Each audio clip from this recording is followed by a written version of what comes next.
Hey y'all, what's up? What's up? I still don't know what to do. I get rid of that.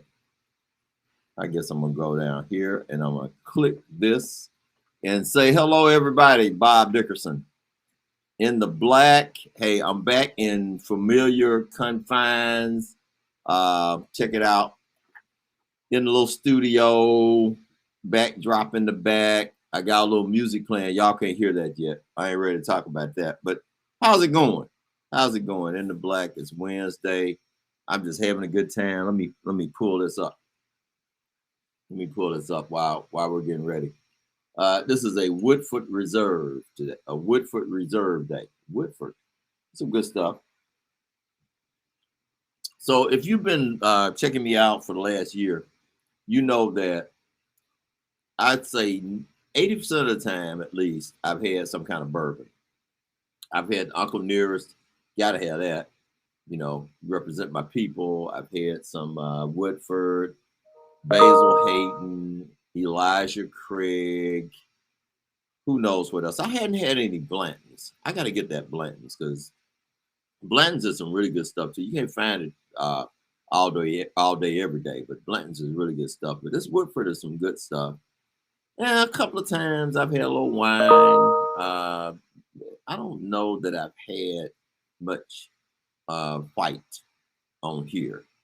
I mean, let's underscore on here. I had much white on here. I may have had it some other places. I had it on here. I had that Douce, cognac. I want to say it like that, cognac. So anyway, hey, glad to be here. Familiar confines. I want to thank the folks that we've had. So we went out and we did Tessa Ward, and then last week we were over at Rough Craft, Rough Craft with Terry Relaford. So that was a lot of fun. And what? Yeah, we did 616. Yeah, about a month ago. Yeah, that was really fun. We got to go back and do something else down there because it's a really nice place. So I'm all about supporting our folks, right? And so what I want to make sure that you all do is who the black businesses are in Birmingham, and I am encouraging you, imploring you, begging you, persuading you, doing whatever I can to get you to go support them. So it's not enough for just me to do it. You got to do it too. So when we say we want our folks to be in business, to succeed in business, that's that sign on the wall in Lou Willie's office when I was a kid banker coming up at Citizens Federal said, nothing happens until somebody sells something. So we got to help them sell stuff. And so I really want to make sure that you all know that is very important. Hey, Levita, how you doing? Nice seeing you. Thank you for being on today. Really, thank you so much. But anyway, we got to do that now. So we had a little debate this morning. The A.G. Gaston website, A.G. Gaston Business Institute website has a business directory. I am encouraging all of you, go on and put your stuff in there. But not to say don't put your stuff other places. See, we got to get over that. So we got to get over, I want to be the only place that people can find you. No, I don't want to. I want folks to be able to find you everywhere. So if it's the Black Business Directory, the Alabama Black Pages, I may get them on because they're doing a really good job. They're really busting it up. I mean, they're statewide. There was a news report on ABC 3340 a week or so ago. I hope you saw it. Got some local participation. Got some folks from across the state. So we should be supporting each other and not thinking that we're in competition because somebody may be doing something similar to what you're doing. On every corner where there's a Burger King, guess what? There's a McDonald's. On everywhere you see a CVS, right across the street, no matter how much they got to pay for the property, there's a Walgreens. What folks know is that, first of all, competition is healthy. It brings out the best in us. It makes us work harder. And at the same time, when there's a big need, and there is a big need out here to support and grow and help Black businesses and make folks aware of who the Black businesses are. So everything that all of us can do we all need to do it. And so, I really get, and I had a conversation obviously this morning with someone who said that somebody called and said, well, don't you do it because that's what I'm doing. I call BS on that. No, we can. There. If I advertise on WWW, I'm also going to advertise on WXXX. And if I got enough money, I'm going to advertise on WZZZ. And so, what difference does it make? We need to be seen everywhere we can be seen because we don't know who's looking where. And so that's really important. What's up, Sherry? How you doing? Good seeing you. Good seeing you out here. We just need to make sure that we get over that. Okay, it's very important. Put your business in the at aggaston, gastonbusiness.com, gastonbusiness.com. You can put it in. If you need our help, we can put it in.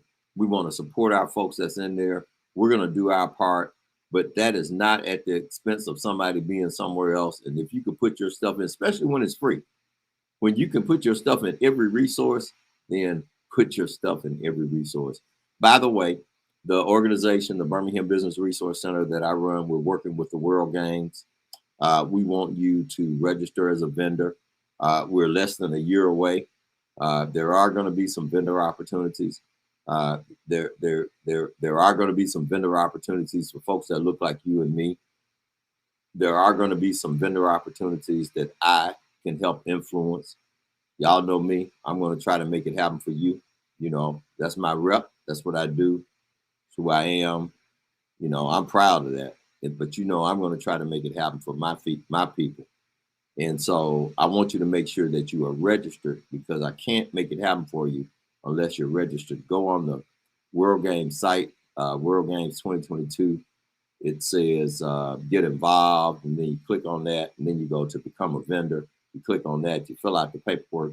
A lot of times we miss stuff because we don't want to go through the 5 or 10 or 15 or 20 minutes that it takes to fill out the paperwork. I'll drink to that. We do that.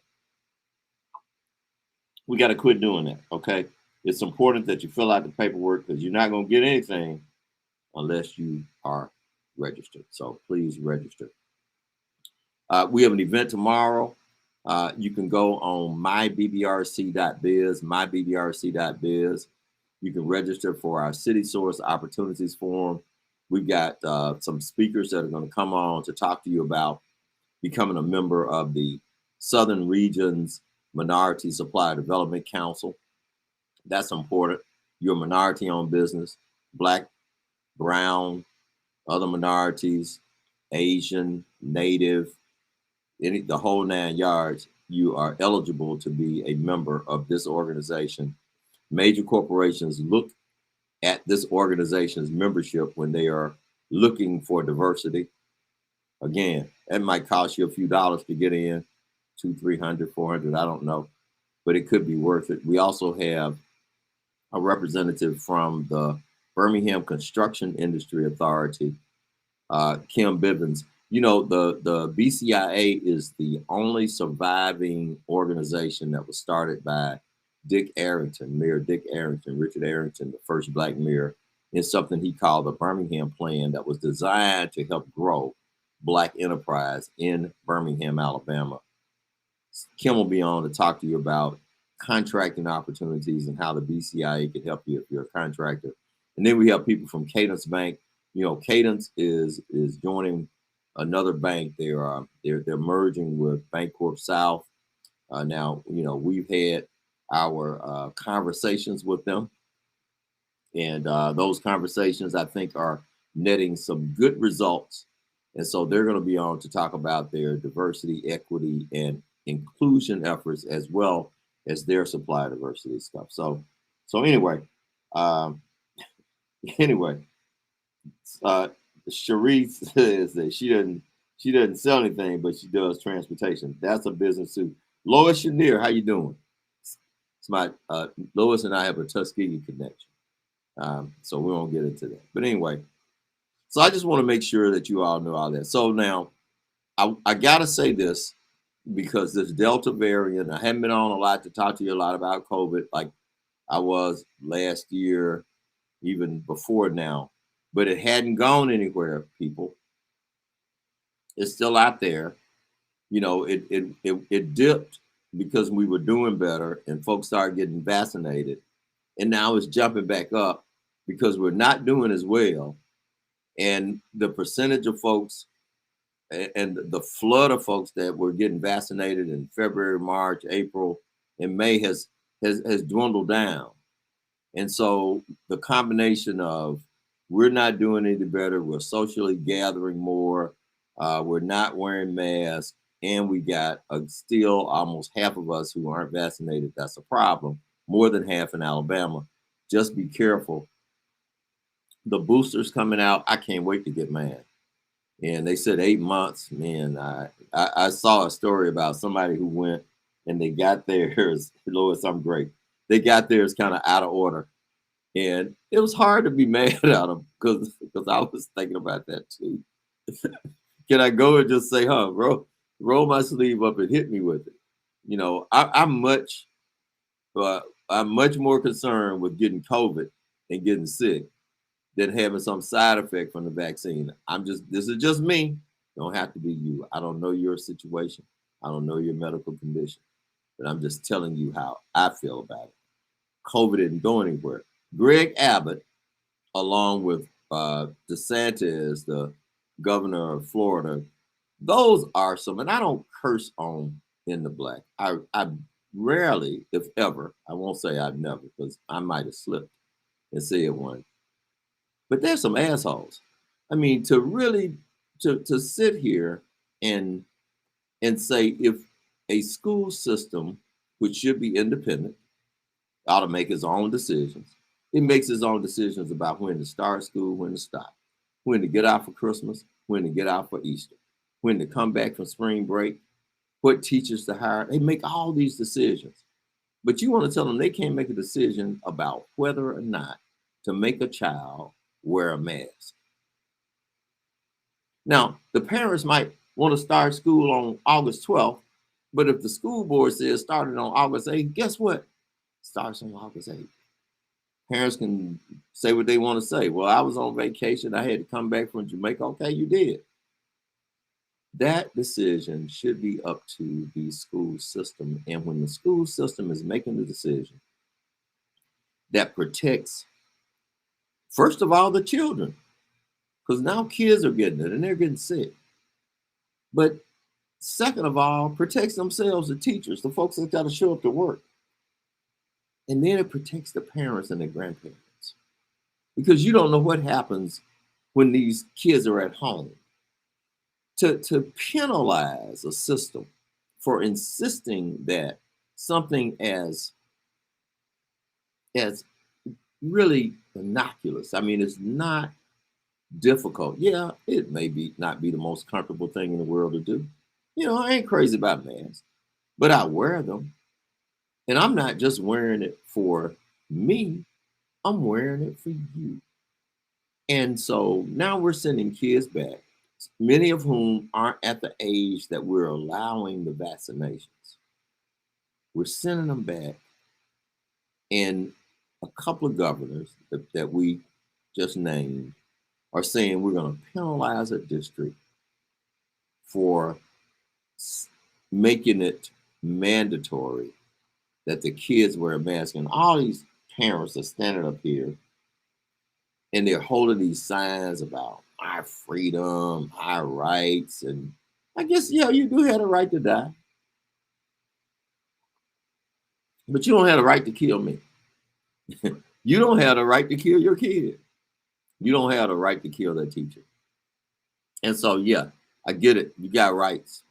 Exercise them. Get a vaccination. Let your kid wear a mask.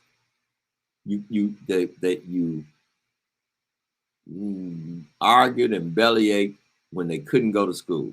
And I think they should go to school. I know my grandson is so happy he's a seventh grader. He is so happy, or is he sixth? He's a seventh grader. Oh my God, he's already a seventh grader. But he is so happy to be able to go to school. But I don't want him to go to school and everybody's unmasked and we got some rule. Now, his school is not. I will say that. But it doesn't really make sense. And it certainly doesn't make sense coming from governors and senators and people who should know better, who incidentally are vaccinated with all their kids and grandkids and everybody in their sphere has been vaccinated. They're safe, but they want to make a political statement and put your safety at risk.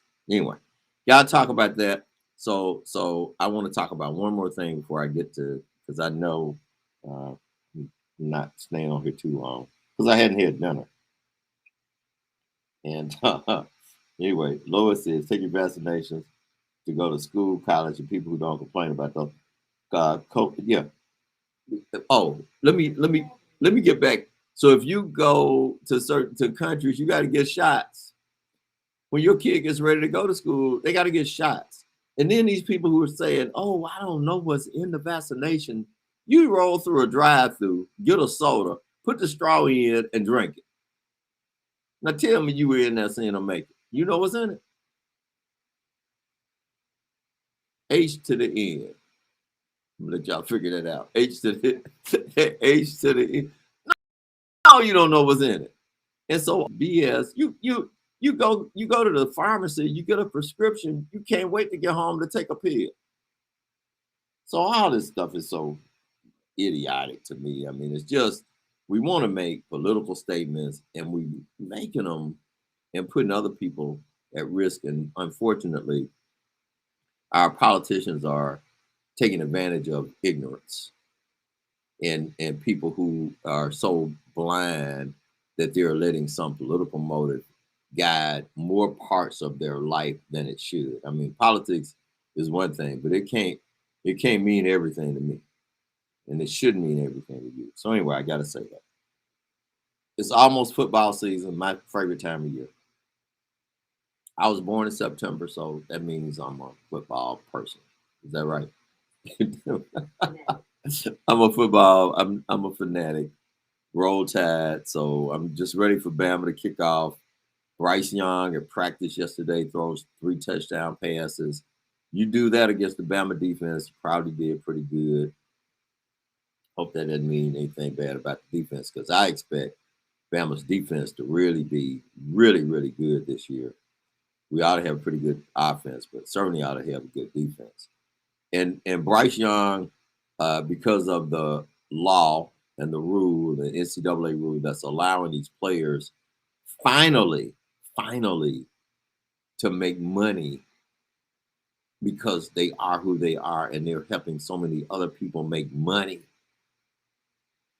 I mean, these players are helping Saban and Jimbo and Kiffin and you name a coach. The players are helping them make money, and finally, the players are able to benefit from their image and their name and their likeness. And we should have more. We should have more. And I've said for years that in major college football, the only thing unprofessional about it is that the players don't get paid properly because everything else is professional. And these guys and ladies that play big time college sports are contributing so much to the economy of the institution they play for and the economy around an institution that it is so ridiculous that they can leave college and if they don't make pro, they don't make money. They don't make pro, they might have got an education, might have got an education. And who can put a value on that? So I saw where JaQuincy McKinstry, never heard of him, freshman, defensive back. But his nickname is getting him paid in college because the boy's nickname is Kool-Aid. Okay. So Kool-Aid, and that's what's on the official roster, Kool-Aid McKinstry. You see, so here's a kid, we don't know, he's a freshman. He may not really pan out. He might not be a pro. He went to Alabama. He's probably pretty good because you don't go to Alabama unless you come there pretty good. But the point is, hey, here's a kid that gets a chance to come and he gets a chance to do something for his family now. Now, freshman, help your mom. See, I like that. Freshman, help yourself. Freshman, you ain't got to have your hand out. You ain't got to be hungry. You're contributing to institution that's making 150 million a year off football or more, yeah, you need to get some. So anyway, now I know I gotta get this done. I talked too long about the other stuff, but and this part isn't funny. I try to find a little levity in everything, or try to find some, you know, another way to talk about stuff. So I'll talk about this. As I looked at the news over the past few days, because we bungled Afghanistan. I'm sorry. I mean, and it hadn't been just bungled over the last week or 10 days. It's probably bungled over the past 20 years. And I'm thinking about the fact that we're leaving, and I support leaving. Would have supported it 10 years ago, 15 years ago, or 19 years ago. Certainly after we got bin Laden, but I'm not sure, you know, if I really make the connection of fighting a war in a country to get a person. But that's okay. I'll talk about that at another time, perhaps. But the way it's been handled, it's been bad. Now you all know I was on Trump like right now I gotta be on Biden and his folks. We did not handle it very well. We kind of announced, oh, this is what we're doing, we're out. And then we took for granted that the people we were leaving behind were going to fight for themselves, when obviously they weren't. When obviously too many of them are either afraid or complicit with the Taliban. And when obviously the war does not really change people's way of thinking. War cannot change mindset and culture. You know, we've had a few of those. Now we fought World War I and World War II in Europe. The theater for war was basically Europe, Africa, and the Pacific. And when we finished those conflicts, we came back home. We didn't occupy much of the land. We didn't extract the resources from the land. We didn't enrich ourselves because we were the victors. Now, kind of if you study war in other times, war was fought for territory. And once you won a territory, you established your factories and you took the money and you did all. Well, we didn't do that. One or two, we didn't do it. We went to Korea. It was never really a war. It was a conflict.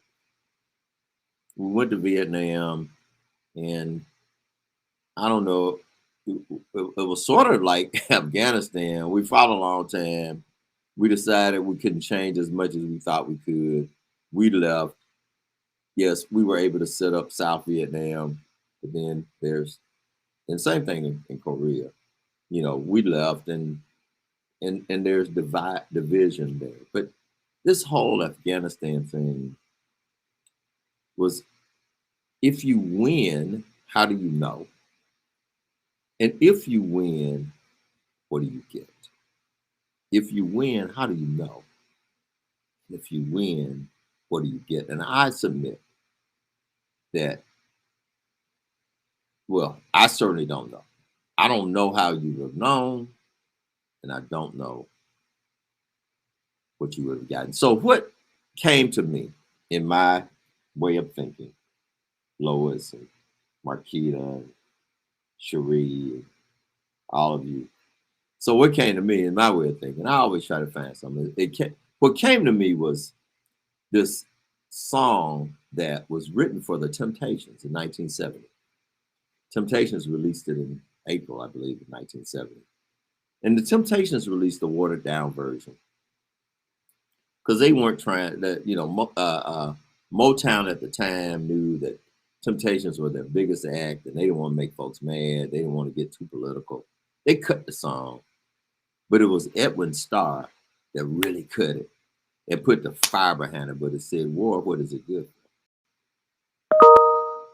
And if you remember the song, the next line says, absolutely nothing.